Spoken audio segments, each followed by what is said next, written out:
Hello po mga kazila. Babaagi ko lang sana ngayon ang patungkol sa ating Supremo Ace. Kung paano i-connect ang XDV Pro app sa ating action camera.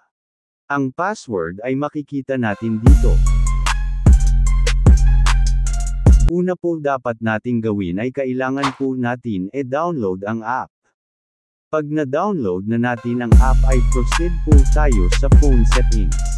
Tapos punta tayo sa Wi-Fi. Antayin lang natin ma-detect ang Supremo Ace connection. Connect lang natin.